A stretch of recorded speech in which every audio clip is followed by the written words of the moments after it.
Então quer dizer que o primo do Nicolas, aquele você conhece, o primo dele foi preso com 30 quilos de droga. Logo o primo que vivia na rede social falando, meu Deus, quantas pessoas perdem familiares para droga, porque esses esquerdistas ficam incentivando a droga. O cabra estava vendendo droga, meu amigo e minha amiga. E falando isso na internet, quem diria? Então, mas aí você vai falar, tá, beleza, é o primo do Nicolas, não é o Nicolas. O que o Nicolas tem a ver com isso? Então, essa é a pergunta chave da questão, meu amigo e minha amiga. Seguinte, vamos fazer essa pergunta pro Nicolas, né? Porque o Nicolas, eu não sei exatamente qual é a proximidade que ele tem com esse primo. Não deve ser muito pequena, por quê? Porque próximo do pai do rapaz que estava lá com 30 quilos de drogas, é droga, hein? Então, o pai dele é próximo do Nicolas. O Nicolas mandou emenda pro pai do rapaz aí que foi preso por tráfico. Ele era secretário municipal lá na cidade de Nova Serrana, do prefeito, que não podia mais se candidatar à reeleição, porque já estava no segundo mandato. E aí ele foi o candidato a prefeito, o tio do Nicolas, que é o pai desse rapaz aí, da Maria Joana, das 30 quilos de Maria Joana. E aí o Nicolas mandou R$ 1,5 milhão para dar uma força assim na prefeitura, né? Ou seja, dar aquele empurrãozinho na candidatura do tio. Felizmente deu errado, o cara não foi eleito, né? A justiça foi feita. Mas enfim, vale a pena perguntar para o Nicolas qual o nível de proximidade, se ele não tinha conhecimento, se ele não tinha percebido que ele tinha um primo traficante. Porque aparentemente ele tem alguma proximidade com essa família, né? O cara é pai, o pai do traficante é irmão do pai do Nicolas. E como o Nicolas é deputado federal, pago com dinheiro público, né? Como ele é um homem público, que a gente banca, inclusive com luxos e confortos, a gente pode perguntar, Nicolas, você não sabia de nada, não? Não era próximo? Você não frequentava a casa do teu primo? Você nunca viu movimentação estranha lá de gente chegando para comprar droga? Você nunca ouviu falar de nada? Conta para nós, a gente quer saber. A gente tem direito, inclusive, de saber, porque a gente que paga a conta dessa brincadeira toda. E não esquece de votar no Prêmio Best, jornalista influenciador, influenciador de política. O link tá na bio. Corre lá, cada e-mail, um voto. E se seguir o Prêmio Best, seu voto vale 2. Então, dá aquela força para mim, vai. Quem? É meu primo? Não, na verdade ele é sobrinho do Lula. O cara vai falar... Meu primo, não, ele é filho do meu tio, é diferente. Glaicon Ranieri, de Oliveira, Fernandes, Ferreira. Vou colocar Ferreira aqui, porque é teu primo, Nicolas. Acho que eu posso pôr, né? Liberdade de expressão. Primo do deputado federal Nicolas Ferreira, PL de Minas Gerais, está preso desde a semana passada no presídio professor Jaci de Assis, em Uberlândia. Glaicon foi detido em flagrante com 30 quilos de e 4 gramas de cocaína. Sempre, né, Calejon? As pessoas ligadas à extrema-direita. Que conhecido. Quem fuma 200 É a geração ruim. Porque nós, gente de bem, os valores da família... Ih, mano, começou com esses papinhos, pode crer que é safado. A rota moralidade, sim, fica aí trabalhando com pânico moral, populismo penal, você vai ver se sua casa não cai. E aí é óbvio, pessoas vão te encher o saco pra além do normal, do que se você não fosse um vendedor de fumaça. Mas aí o Glaicon vende fumaça pra caralho. 30 quilos é muita fumaça, mano. Esse vende 30 quilos. A extrema-direita é assassina por essência. Nós temos hoje um aumento de 300% nas internações devido a síndromes agudas respiratórias. Gripe, Covid, tudo aquilo em que nós temos vacinas que salvam vidas. E hoje nós temos a superlotação das emergências em mais de 20 estados que decretaram ou estão decretando estado de emergência. Isso tem relação direta com o baixo índice de imunização. 32% da população, eu disse 32% da população foi imunizada até o presente momento. É de 200% o aumento das mortes de crianças. E o que mais me indigna é que as pessoas que defendem essa pauta anti-vacina se baseiam em fake news, em mentiras, em pesquisas que nunca existiram e propagam medo, desinformação. E as pessoas que fazem isso foram vacinadas enquanto crianças. Esses políticos que propagam esse tipo de informação, esses militantes fascistas, radicalizados, fanáticos que fazem esse tipo de discurso,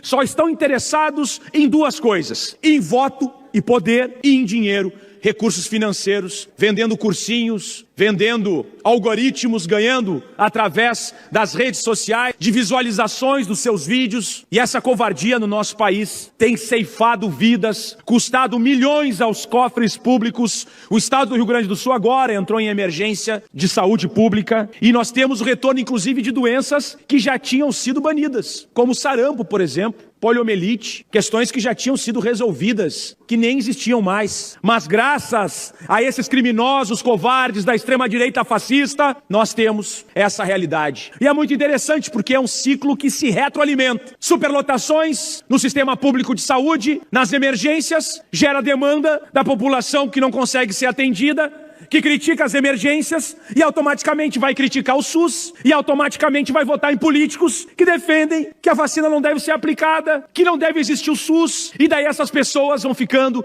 em situações cada vez mais precárias, cada vez mais vulneráveis, cada vez mais suscetíveis a esse tipo de discurso, mas a vida delas está em jogo, a sua própria vida está em jogo, em prol de meia dúzia de políticos canalhas que sabem que tudo que eles estão fazendo é um projeto organizado, um projeto arquitetado, para que depois eles possam ter os votos, para depois dar golpe de Estado, para depois fazer impeachment de ministro. E nós não podemos permitir isso como sociedade, esse absurdo, onde nós temos crianças, onde nós temos pessoas que estão padecendo, que estão superlotando emergências hospitalares por causa de interesses político-partidários, ideológicos, canalhas da extrema-direita fascista. Gadaiada, bomba gadaiada, presta atenção no que eu vou dizer, ó.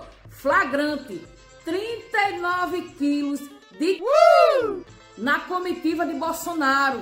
E Heleno disse, sabe o quê? Que foi falta de sorte. É notícia antiga, amiga. Ah, é antiga? É. Vixe, gente, peraí. Essa notícia é antiga, eu pensei que era notícia nova. Peraí, mas tem uma notícia nova, deixa eu procurar aqui. Desculpa aí, gente, essa notícia é antiga, é. Foi na comitiva de Bolsonaro, vocês lembram, né? Ah, lembra não, esqueceram já. Ah, vamos lá, vamos começar de novo, bora. Gadaiada, bomba gadaiada. Presta atenção, viu? Avião da igreja usado pelo tio da Damares é apreendido pela PF com 290 quilos de totonha. Isso também é notícia antiga, amiga. É antigo também? É. Vixe, gadaiada, peraí, que esse vídeo também é antigo. Vocês se lembram? Não lembram não, né? Passou já, faz tempo, já passou. Calma, gadaiada, vamos começar de novo, Gadaiada, bomba gadaiada. PRF acha 322 quilos de totonha em caminhão da família do senador Jorge Seis. Amiga, é notícia antiga também. É antigo também? É. Vixe, gente, peraí. Esse é antigo também, desculpa. Você lembra disso? Eu acho que é porque tá desatualizado aqui no celular. Desculpa, gente. Agora vamos lá. Gadaiada! Bomba gadaiada! Primo de Nicolas Ferreira é preso com 30 quilos de totonha. Dessas vocês já estão sabendo, né? Eu não ia ficar bem se eu não viesse aqui comentar sobre essa notícia, né? Afinal de contas, estamos falando de cristão, cidadão de bem, conservador, a favor da família, da moral e dos bons costumes. E as outras notícias vocês já esqueceram, né? Beijinho no chifre. Esse senador ele é tucano, né? Um tucano selvagem e absolutamente desqualificado. E aparentemente é uma pessoa que tem letramento, se expressa adequadamente, mas o nível mental dele é pré-civilizatório. E ele já tinha mencionado, participou de uma audiência com a Marina, e uma audiência que foi longa, 6 horas, mais de 6 horas, e ele falou que suportou essa audiência sem a tentação, sem cair na tentação de enforcar a ministra. Então, alguém que diz esse tipo de coisa e depois, nesta sessão de ontem, fala que separava a mulher da ministra, porque a mulher merece respeito e a ministra não. Se você considera só o episódio de ontem, já seria motivo para processo. Se você junta a esse episódio de ontem a referência anterior, que falava do enforcamento da ministra, aí não há nenhuma dúvida de que o processo é incontornável. Não será aberto se a Marina não quiser, mas acho que ela deveria inaugurar uma ação judicial, até para mostrar que não vai admitir a ultrapassagem de certos limites. Pega ladrão! E aí, careca do INSS, meu amigão? Novo apelido, hein? Oi, Guampanaro. Pois é, amigo. Cara, é o seguinte, conseguiu aquela grana que te pedi do INSS e tal? Precisava muito dela pra ontem, pra fazer uma campanha. Meu amigo, consegui sim a grana. Com uma mãozinha daqui e dali, do bolso de cada um saiu a bolada. Inclusive, eu estava até contando as notas que estão aqui em cima de minha mesa. Nossa, amigo, que ótimo! Salvou meu dia, careca! A Bíblia, no livro do Gênesis, traz o primeiro inquérito, a primeira ação penal e a primeira sentença, em que foram condenados Adão, Eva e a serpente. E Deus não fez anistia. Deus não transigiu com princípios. Deus aplicou a lei. E Deus puniu proporcionalmente Adão, Eva e a serpente. É isto que nós temos que fazer. Esse é o princípio da responsabilidade. E aqueles que dizem que são cristãos, mas que em verdade são aquilo que Jesus Cristo disse a respeito dos sepulcros caiados.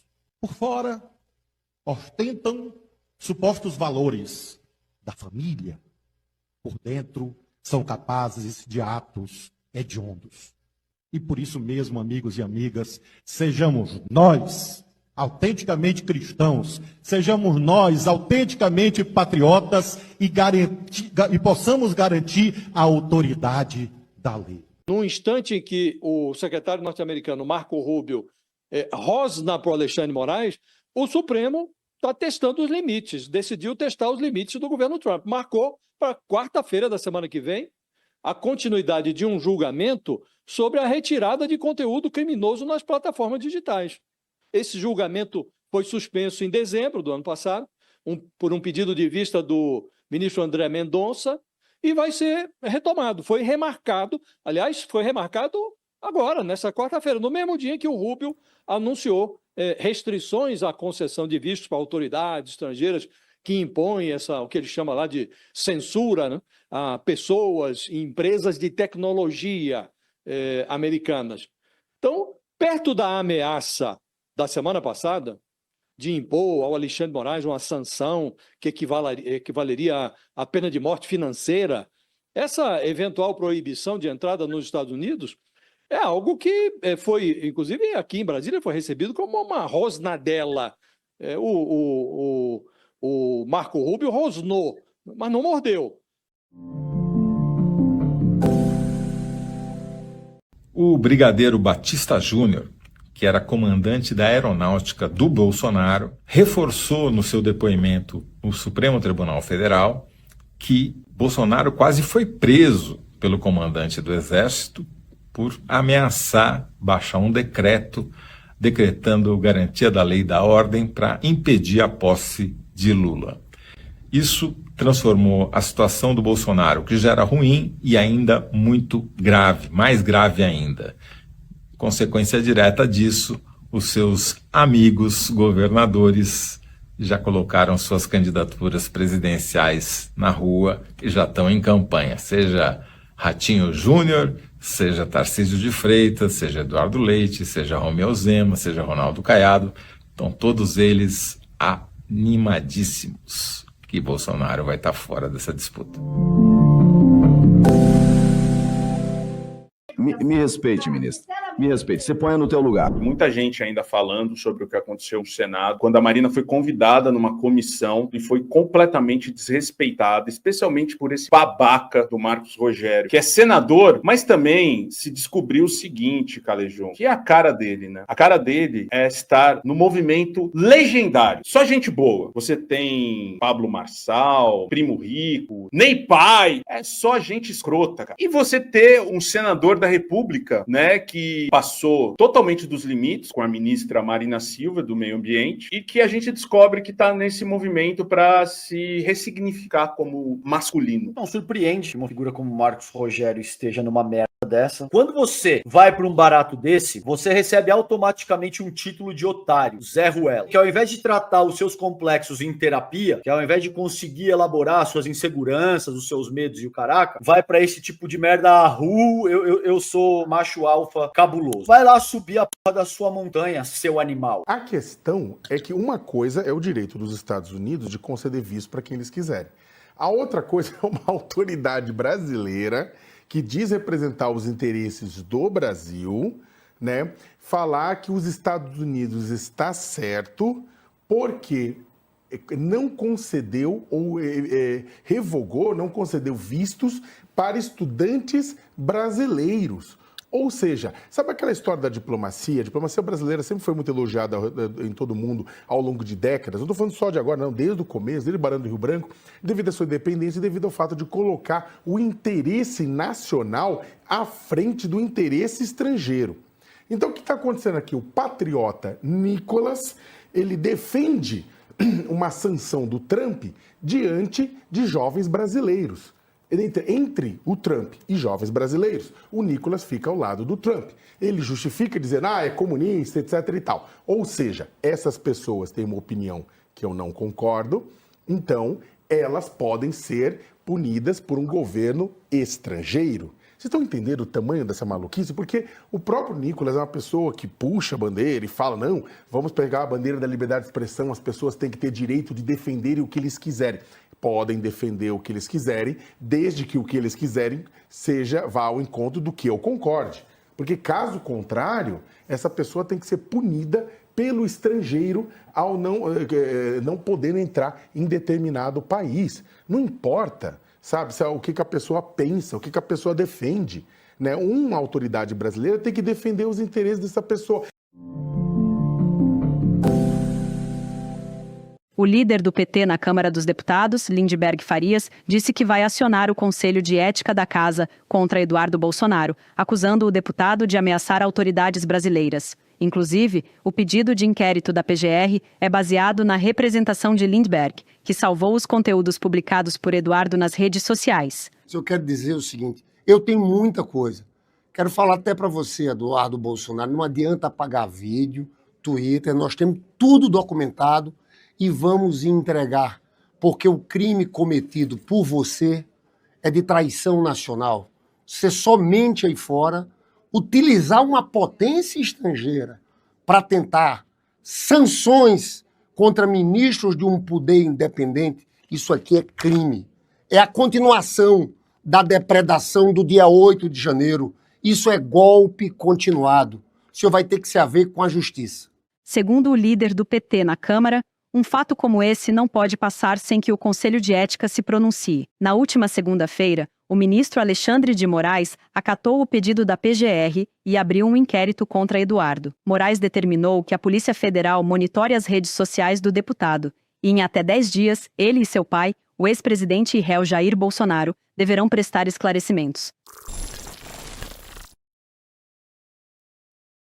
O ministro André Mendonça devolveu para julgamento a ação sobre a regulamentação das redes sociais após pedir vista em dezembro de 2024. O foco do debate é um artigo do Marco Civil da Internet, que diz que as plataformas só podem ser responsabilizadas por conteúdos de terceiros se descumprirem uma ordem judicial para remover a publicação. Ministros como Dias Toffoli e Luiz Fux votaram a favor de ampliar a responsabilidade das Big Techs. Já Luiz Roberto Barroso defendeu a regra atual, que limita essa responsabilização. A maioria, no entanto, entende que as plataformas devem agir antes mesmo de uma decisão judicial, especialmente em casos de desinformação e discurso de ódio. A avaliação é de que a falta de regras mais rígidas favorece a radicalização política e a propagação de fake news. A data do julgamento ainda será marcada pelo presidente da Corte. Eu saí de Pernambuco com 7 anos de idade, em 1952. E eu saí de Pernambuco por conta da seca.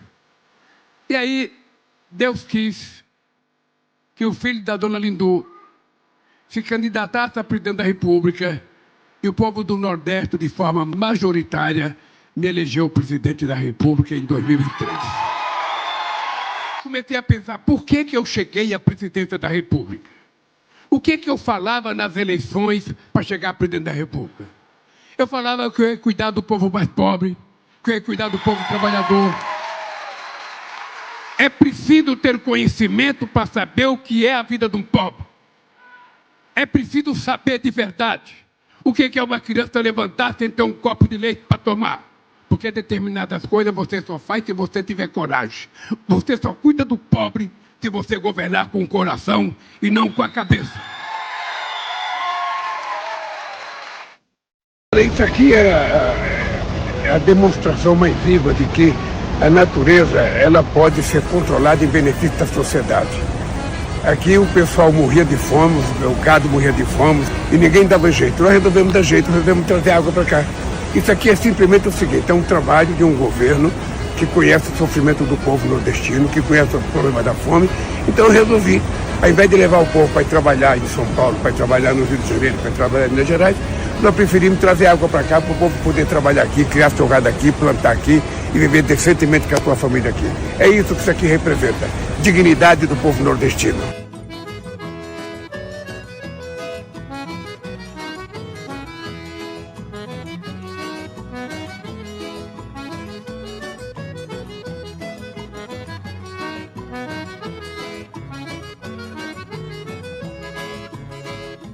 O que está fazendo aqui, na verdade, é visitando os companheiros que participam de um programa ajudado pelo governo federal, pelo Ministério da Agricultura, que é, sabe, dando a eles a possibilidade de ter o mesmo tratamento que um grande empresário tem com a sua terra. Então, nós estamos dando máquina para ele poder fazer o manejo da terra, estamos ajudando a comprar as coisas e, por enquanto, a gente está colhendo aquilo que já foi plantado. Agora, quando chegar ainda esse ano, quando é que você vai Daqui 150 dias essa área aqui vai estar toda plantada, presidente, com melancia, com milho verde, com abobrinha. Eu quero que o senhor...